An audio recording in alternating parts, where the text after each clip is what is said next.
without further ado, I give you all Ben Shapiro.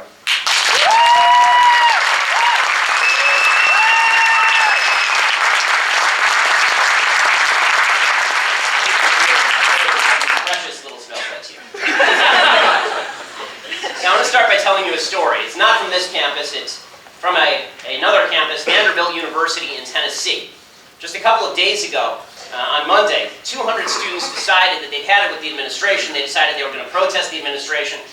They were upset about the microaggressions of the administration. They didn't cite any particular incidents. They couldn't explain what the administration had done that was dramatically wrong. So they went and they protested. They demanded diversity classes and a more diverse university, all the usual list of demands that have more to do with racism of skin color than they do with actual diversity of thought. Well, the next day after all this happened, a bag of poop showed up at the front door of the Bishop Joseph Johnson Black Cultural Center. And the end of the world ensued. It's likely to do these days. And the student activist group rushed to Facebook, and they announced what they called the Vile Act.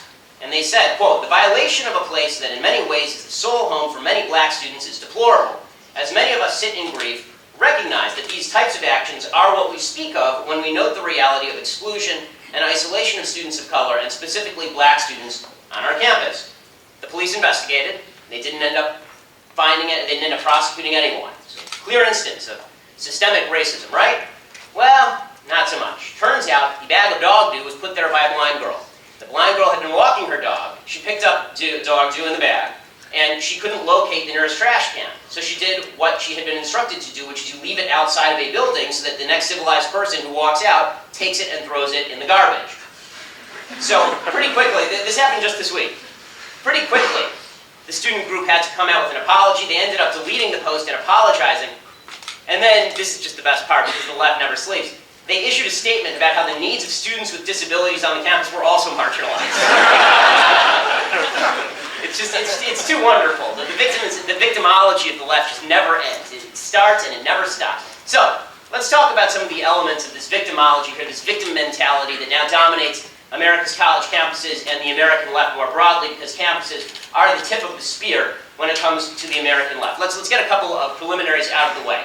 First of all, yes, racism exists. There are individual racists, and they do racist things. Second thing, okay, systemic racism exists when you can show either laws or regulations discriminating against people, or when you can show that there are racists using an organization in order to systemically discriminate against people. If you can't show any of this, then you're just full of shit. If you can't show systemic racism at Mizzou, you instead rely on stupid garbage like white privilege and microaggressions to help you create a safe space. Grow up, gang. You're not doing yourselves, the school, or the country any good at all with this sort of nonsense. You're making actual racism and aggression more common, and I'll explain why.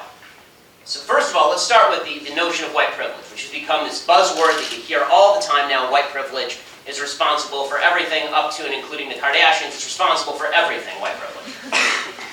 White privilege is a way to silence anybody who is not of color. That's what white privilege is. It is just a leftist bullshit term that means shut up because you are not a member of a minority group, a privileged minority group in the leftist space. It's reverse racism of the highest order. You're basically saying to white people who aren't racist, and you can't find any proof of their racism, that they must be racist because they're white. That is called racism. If you are accusing somebody of something simply because of the color of their skin without any evidence, that's called racism, gang. But you don't have to trust me. Let's go through what other people say the definition of white privilege is. Folks on the left, what do they say that white privilege is? Well, here's the definition of white privilege from the Southern Poverty Law Center. There's a book that I'm sure was just a massive bestseller in its day called White Anti-Racist Activism, A Personal Roadmap. And the only person who bought it was the author, Jennifer Holliday's mother. But apparently, her mother works for the Southern Poverty Law Center because here is the definition of white privilege that they quote over at the SPLC. For people who don't know, the SPLC is an extraordinarily far-left organization that pushes the notion that basically anybody who is conservative and on the right side of the aisle must be a member of a hate group. So here is their definition of white privilege. Quote, "White skin privilege is not something that white people necessarily do, create, or enjoy on purpose. Unlike the more overt individual and institutional manifestations of racism, white skin privilege is a transparent preference for whiteness that saturates our society. White skin privilege serves several functions. First, it provides white people with perks that we do not earn and that people of color do not enjoy. Second, it creates real advantages for us. White people are immune to a lot of challenges. And finally, white privilege shapes the world in which we live, the way we navigate and interact with one another and with the world. And when my daughter spits up, she's 22 months old, when she spits up, it sounds like this. So let's talk about the perks. Let's talk about the perks that white privilege supposedly confers upon you. So she says, the author here, she says that perks that are conferred upon you by white privilege include things like when you go to the grocery store and you get a Band-Aid, the Band-Aid is your skin tone. Seriously, is what she says. Right? For those who live in the real world, this is also called the free market, because most of the people in the country happen to have a lighter shade of skin. And if you want to sell more Band-Aids, then you are going to market to the group of people who buy more Band-Aids. But no, this is white skin privilege. Another example she uses is she says that if you go to a hotel, that the hotel shampoo works better with your hair if you're white than if you're black. I don't know how she scientifically tested this, but in any case, this is, again, if this is as far as white skin privilege goes, I can tell you nobody should use hotel shampoo because it's gross. And then she talks about the real advantages that are conferred upon you by white skin privileges. So what are those advantages? And this is where we really get to the meat of the matter. She says those advantages include skin color, quote, not working against me in terms of how people perceive my financial responsibility, style of dress, public speaking skills, or job performance, as well as people not assuming I got where I am professionally because of my race, and store security personnel or law enforcement officers do not harass me, pull me over, or follow me because of my race. So this is the argument, that America is a deeply racist country that is imbued with this white skin privilege, and that if you are black, you can never overcome this white skin privilege because you live in a deeply racist system that has been created by Western civilization, a Western civilization founded on racism, sexism, and bigotry. So, before I want to go through all of these specifics, because I think it's important for people to actually assess whether these things are true in the United States at current. And I don't care about, let me put one thing first. I don't care about your feelings. Like, just be perfectly clear, I care nothing about your feelings.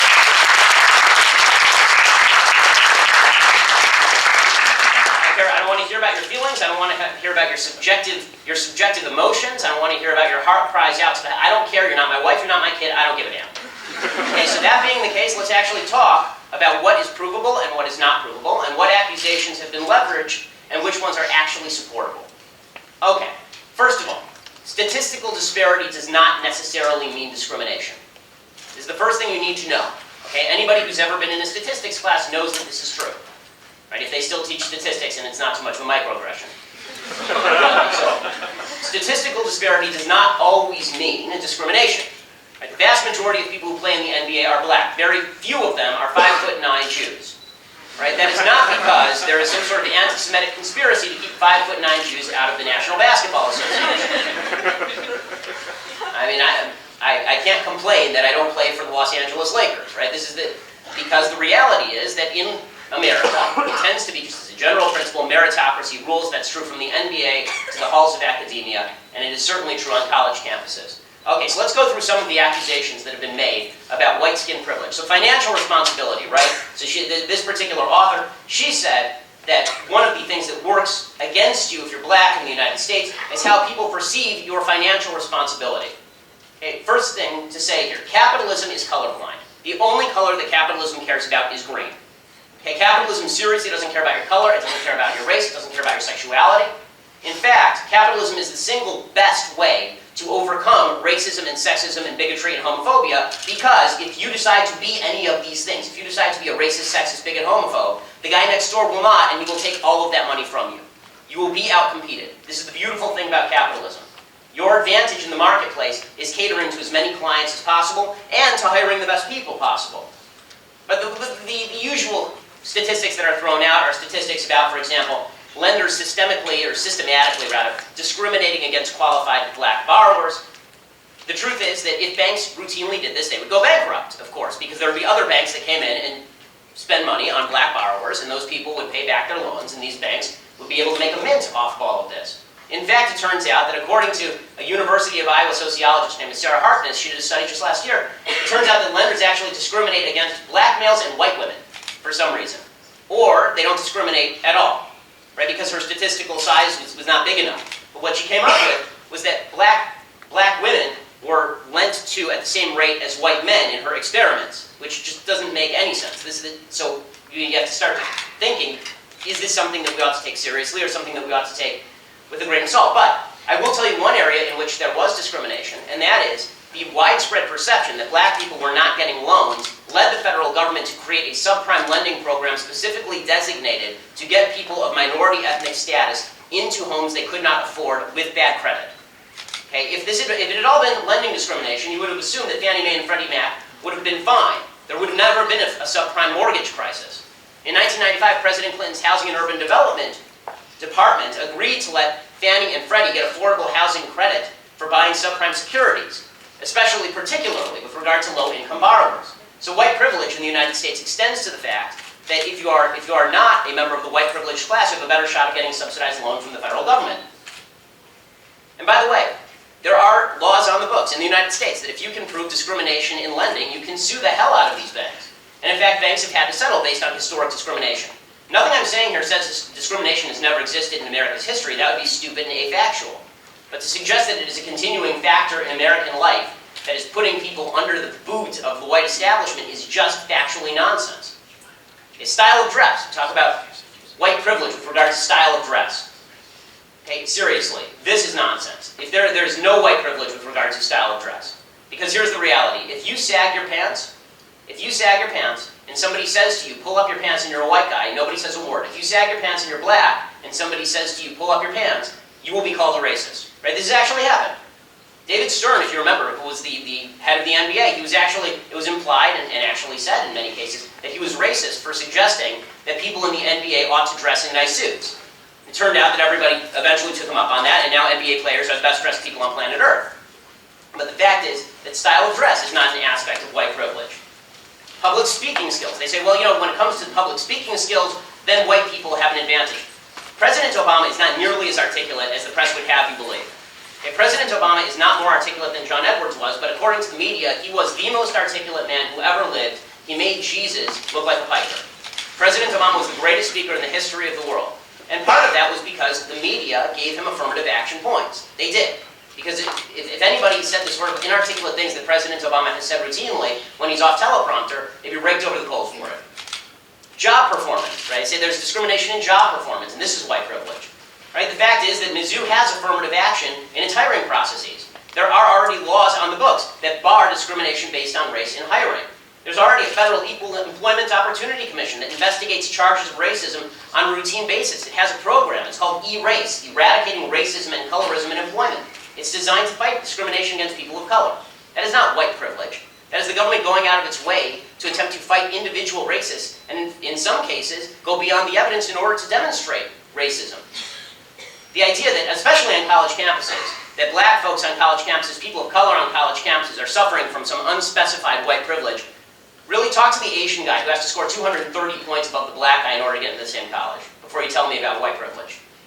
Okay, the fact is that affirmative action programs across the country, de facto and not de facto and in law as well, all of these programs are specifically created in order to get ethnic minority students with lower SAT scores into the building. Okay, if it's white privilege to sit on the side because you can't go to college because the black guy took your slot because he had a lower SAT score, and it didn't matter that he grew up rich and you grew up poor. Right? If that's white privilege, then nobody would want to be a member of the white privileged class. Racial profiling in crime. This is the one that you hear the most often. That the police are out to get black folks. Without evidence, we keep hearing that white officers shoot black people for no reason whatsoever. This is absolute nonsense. More white people in the United States die at the hands of the cops than black people. More importantly, blacks are more likely to be killed by police than white people on a percentage basis, but police are less likely to kill black people in the same circumstances. According to Professor Peter Moskos of John Jay College of Criminal Justice at CUNY, State University of New York, quote, if one adjusts for the racial disparity in the homicide rate, or the rate at which police are feloniously killed, whites are actually more likely to be killed by police than blacks. In other words, if you take a look at the murder rate in the black community, which is significantly higher than the murder rate in the white community, and you use those statistics rather than just general population statistics, what you see is that the cops overrepresent in terms of the number of whites that they kill as opposed to blacks that they kill. How about racial profiling when it comes to speeding? Right, you get this one a lot. Driving while black. Well, if you remember back to the 1990s, there was a big hubbub. There was a settlement actually from the state of New Jersey in which the state of New Jersey was accused of discriminating against black drivers. Right? Right? Black drivers were saying that they were being pulled over for no apparent reason. Well, the Department of Justice and the New Jersey Attorney General commissioned a study, and they clocked the speed of all the drivers, instead of just assuming that everybody drives at the same speed regardless of race, which again was an evidenceless proposition. They actually went ahead and they looked at how do people drive in the state of New Jersey. Turns out that black people sped disproportionately. Blacks were 25% of all the people speeding and 23% of all the people getting speeding tickets. Right? So the idea that just because there's a disproportionality that is evidence of racism, it's just not true. How about sentencing disparities? I mean, as long as we're myth-busting all of this, how about sentencing disparities? Right? There's this idea out there that black people and white people who commit the same crime, they go to jail for different periods of time. Particularly, people like to cite the disparity between crack and powder cocaine sentences.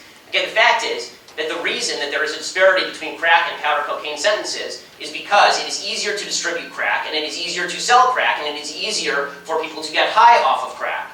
And the people who were the moving forces behind the crack powder cocaine disparity were black legislators in inner cities who didn't want people selling crack cocaine in their communities. A majority of black legislators voted in favor of of disparities in terms of crack versus powder cocaine. As early as 1994, the Justice Department surveyed felony cases in the country's 75 largest urban areas. They found lower felony prosecution rates for blacks than for whites. Actually, the truth is that one of the biggest problems plaguing black communities right now is under-policing, not over-policing. It's not finding people who kill people and putting them in jail. It's not finding serious criminals and putting them in jail. There's a great book called Ghetto-Side by a very leftist journalist named Jill Levy. She talks specifically about this. She says that one of the things that is necessary if you want a better lifestyle in inner-city black communities is more law enforcement. You need people to feel protected. The reason people aren't investing in Ferguson, Missouri has nothing to do with racism and everything to do with the fact they don't want to have their store burned down. If you're worried about the property crime rates in an area, you are not going to invest in that area. You want to build up those areas. You need more cops, not less, so stop bashing the cops. Okay, poverty.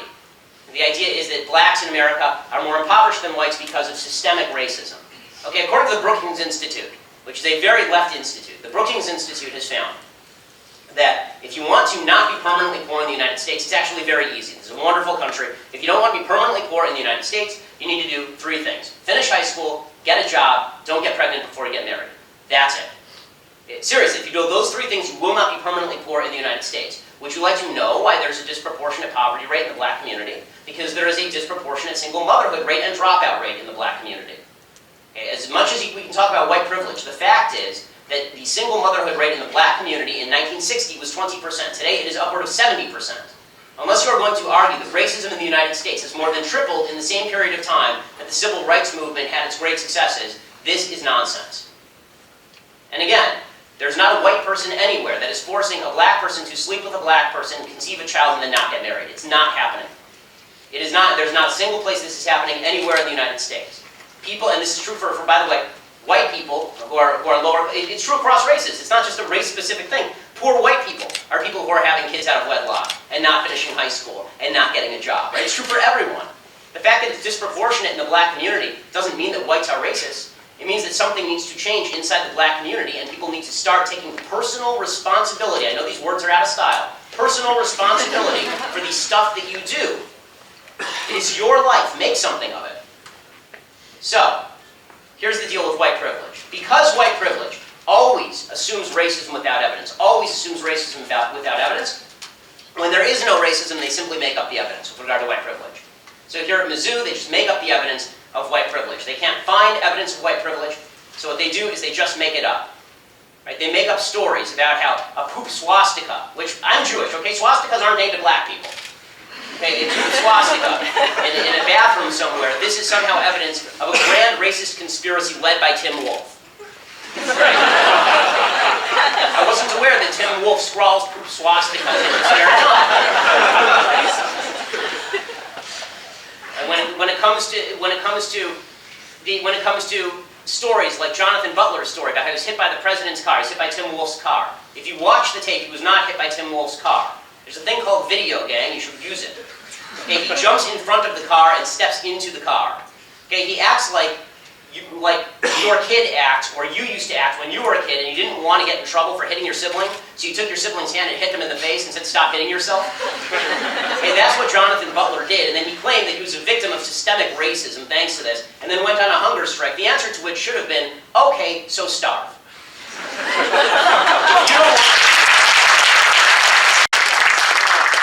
Free country, gang. If you don't want to eat, it's your own damn problem. They make up evidence with regard to things like Michael Brown. Okay, we're still hearing that. We heard that here on this campus, that this whole big movement here sprang from what happened in Ferguson.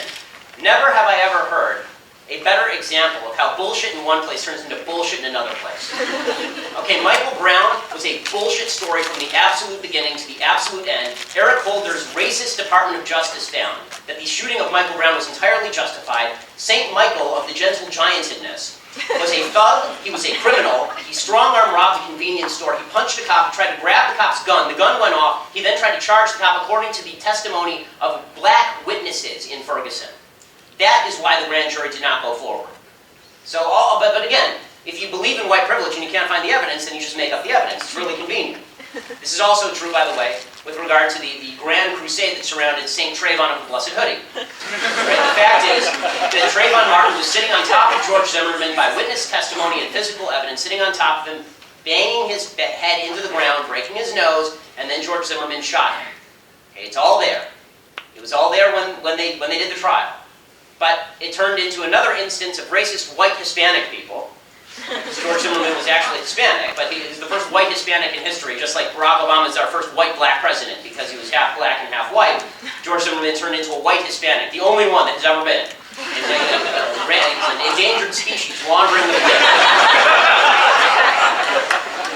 When you make up your own evidence, and when you don't have the evidence to back what you're saying, then we end up in this bizarre space, bizarre space where your own subjective truth is what truly matters. Right? What we hear is, well, I may not have the evidence to back it up. I may not have filed a police report. Right? I may not really know that the KKK is wandering around on Mizzou's campus. Right? I may not know it. I don't know, but I feel it deep in my bones. I feel like deep in my bones, they're truly and absolutely reenacting Birth of a Nation out there on the block. That's what they're doing. And it doesn't have to be the truth, it just has to be my truth. It's just my truth. Okay, folks, there's another name for your truth, and it's bullshit. The fact is that there is something called truth, and there is something called not truth. Okay, there is no such thing as your truth. If it is your truth and you have no evidence to back it up, it is not the truth, it is your feelings. And as I already said, going back 10 minutes, I don't care about your feelings.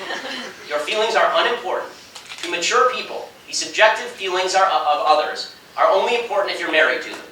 Okay, facts don't care about your feelings. So, now the left collapses to all of this because, the left on campus, the administrators, they collapse to all of this because they're on the side of a lot of these protesters when it comes to tearing down basic truths about Western civilization. Western civilization to a lot of these administrators who cave to all of this. There's only two explanations. One is that they're cowards, and the other is that they're on the side of the people who are protesting. Cowardice is definitely a plausible explanation for a lot of these folks, because they're not used to being assaulted this way on a rhetorical level. But there is also a good argument to be made that a lot of these college administrators are people who side with this leftist agenda, this world-changing agenda. These were all the people who protested in the 60s and took over the buildings, and now their grandchildren are eating them. And so they're siding with the protesters because they feel like they're part of the movement, because every revolution ends up eating the fathers of the revolution. And so this is just the next logical step in the evolution. And the foundations of the country, are bad, and they agree Western civilization is a net bad, and because Western civilization is a net bad, anything that tears down basic principles, including free speech, including innocence until proven guilty, until basic standards of evidence and fact, including objective truth, all of these things must be torn down, and if the students are willing to do it, then we're willing to help. Which brings us to the second thing I want to talk about tonight, and that is microaggressions. So when all of your myths about white privilege fall apart, when it turns out the evidence isn't on your side, what do? You get sad. And your sadness leads you to the shocking conclusion that has been discovered by every panty-waist fascist in the history of the world, which is, shut up the other side. And the way to shut up the other side is to bloviate about microaggressions. Because once you start talking about microaggressions, then you get to call the guys with the guns. So, for those who don't know, what is a microaggression? What is a microaggression? Well, let's use the definition provided by social psychologist, his name is Jonathan Haidt in The Atlantic. He says, microaggressions are, quote, Small actions or word choices that seem on their face to have no malicious intent, but that are thought of as a kind of violence nonetheless. So your subjective perspective on when you have been aggressed is all that counts. You don't actually have to have been aggressed. Nobody has to have insulted you, but all that matters is that you feel as though you have been aggressed. Now what Haidt says in the Atlantic, he says that this actually creates unstable people. It actually creates mental illness to push the microaggression culture. He says the recent collegiate trend of uncovering allegedly racist, sexist, classist, or otherwise discriminatory microaggressions doesn't incidentally teach students to focus on small or accidental slights. Its purpose is to get students to focus on them and then relabel the people who have made such remarks as aggressors. You know, in psychology, when people are depressed, when they're having psychological states, one of the things that they've learned to use is something called cognitive behavioral therapy.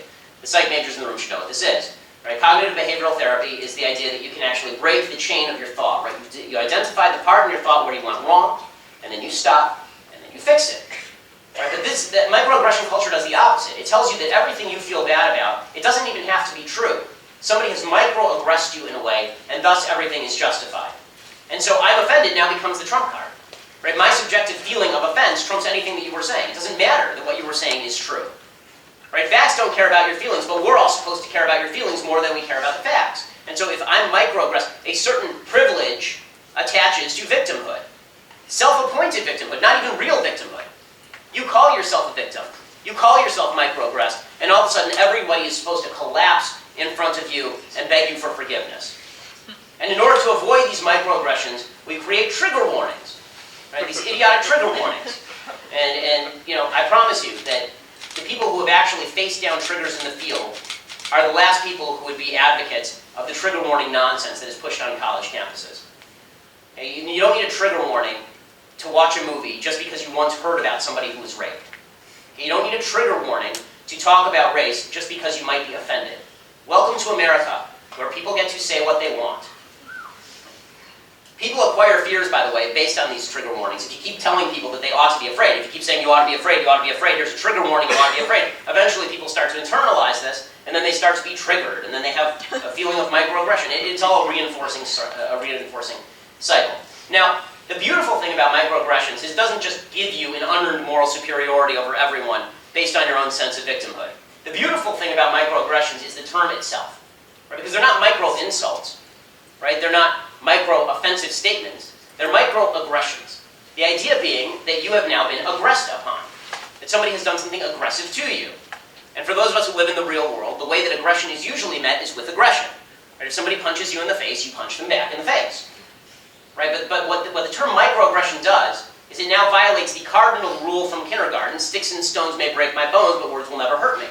The idea being that words will hurt me, and now I can break your bones with sticks and stones. Because words are microaggression. I have been aggressed upon. Right? It was an act of aggression, it hurt me, and now I get to turn around and do something to you like call the guys with guns. And microaggressions become an excuse for violence and racism, and yes, evil. It's amazing. In American life, we've become fond of our myth of what evil looks like. We've become fond of the kind of James Bond myth of what evil is. Or evil has now become basically, you know, the guy who is the guy who is at the end of the shadowy table in the James Bond film, and he has a shark tank that is under the floor, and if he doesn't like you, he hits a button, and then he laughs hysterically. But first he tells you his evil plan so you can escape and kill him later, right? This is what evil is. Evil is this myth of pure evil. It's just people who enjoy doing evil. Good people, normal people could never turn evil. This is all a myth. It's not true. Okay, there are actual ways that evil is created, and one of the ways that evil is created is through the microaggression culture. Another way that the evil is created is through unjustified self-esteem that is promoted by the left on university campuses, and another way is an ideology of victimhood that results in actual suffering. It is not coming from me. It's coming from a book called Evil, Inside Human Violence and Cruelty by a Columbia psychologist named Roy Baumeister. But he says that ideology clearly can be a force for evil, because if you believe that the ends justify the means, you're pretty much willing to do anything. Right? If you are a Nazi, then you believe that killing Jews gets you to Nazi utopia, so you're basically willing to do anything. Well, if you're somebody who believes that the way that racial justice is done in the country is by getting innocent people fired, you are willing to get innocent people fired in order to pursue racial justice. Ideology trumps decency. Unjustified self-esteem is another way that evil is created. What social psychologists have found, what psychologists have found is that people who are violent and do evil things, they're not doing so because of lack of self-esteem. This is nonsense. It's just not true. Most people who do evil things, most violent people, are people with very high self-esteem, and then who find that their high self-esteem doesn't match up to the reality of the world. And this creates what Baumeister calls ego threats. Ego threats are this gap between how you perceive yourself and what you actually are. And if you spend a lot of time thinking that you are great, and then people tell you that you're not great, then you are likely to respond in a violent way. So all colleges do now is tell kids that they're great. All colleges do is tell kids that they're the future. If that's the case, I'll sell my bonds. All they do is tell kids that they are the ones who are going to be running the world, and they're all brilliant, and they're all precious little snowflakes who have to be guarded in their little safe spaces. And if we do that, if we keep them under glass, like David Duchovny's hand in Zoolander, then somehow we will come up with a better world. We will have created a better world. What instead happens is that these kids graduate from college, these people not much younger than I am graduate from college, and they go out and they sit at Occupy protests and they poop on themselves and complain about why their lesbian arts degree isn't getting them a six-figure job on Wall Street.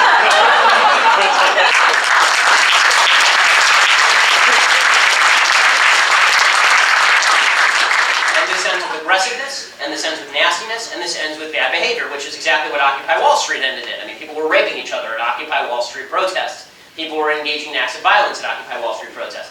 And finally, the microaggression mentality. The microaggression mentality.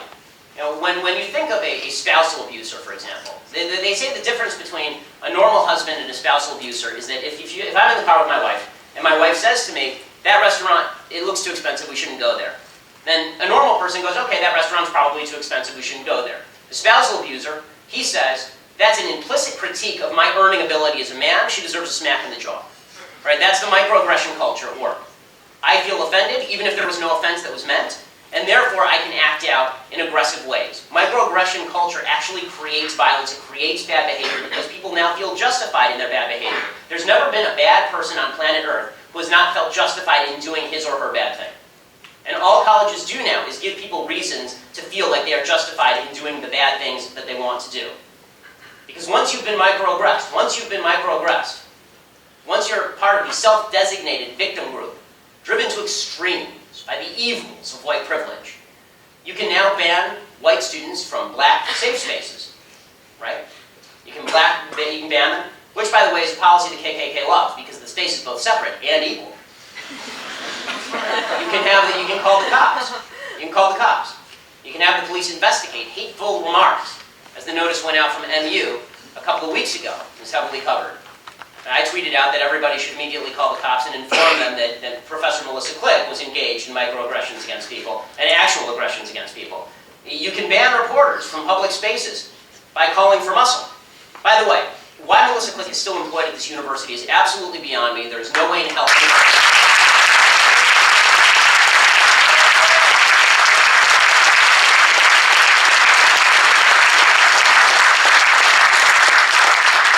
Once you're microaggressed, you can deliberately assault reporters, as we saw happen to at least a couple of reporters. And again, I have to tell you, the strategy that these protesters are using, this constant you hit yourself strategy, and if you watch the tape of the reporter who's trying to get into the safe space, the magical safe space, the coveted utopian safe space. He's standing there with a camera, and all of the kids are saying to each other, and one of the professors is saying to them, just move up, just move, let's march forward. And the reporter's literally just standing there. They bump into the reporter with him standing there completely immobile, and then they start yelling at him about how he hit them. And it's just childish behavior. It's spoiled brat behavior. You can excuse pastors being punched inside a free speech zone, right? You can do anything. Once you've been microaggressed, microaggression gives you superpowers. And the beauty of it is that you give yourself the superpowers because you're the one who determines whether you've been microaggressed. You don't even have to show proof that you were microaggressed. You were because you feel it deep in the cockles of your heart. So finally, all of this, the white privilege, the microaggressions, this provides the impetus for the safe space. The vaunted safe space, which I know I have violated multiple times tonight. And I gotta tell you, I don't give two hoots in hell. The system is so corrupt, so inescapable, and you've made it so corrupt and so inescapable to yourself that we need a safe space. Everybody needs to be put outside the safe space, and reality must not intrude. The South Park song about safe spaces is exactly what these people do.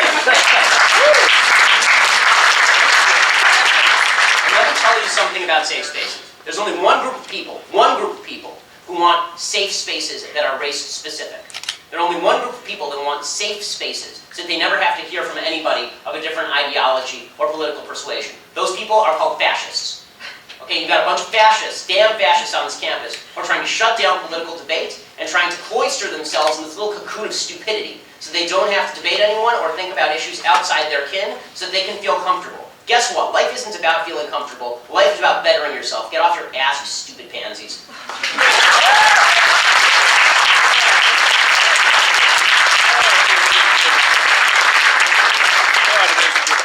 Every fascist in the history of the world has his safe space. Every fascist has his safe space. It's terrible for you.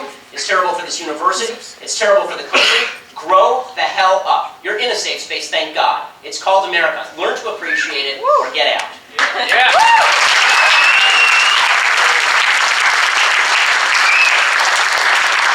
I'm happy to take questions. Thanks so much.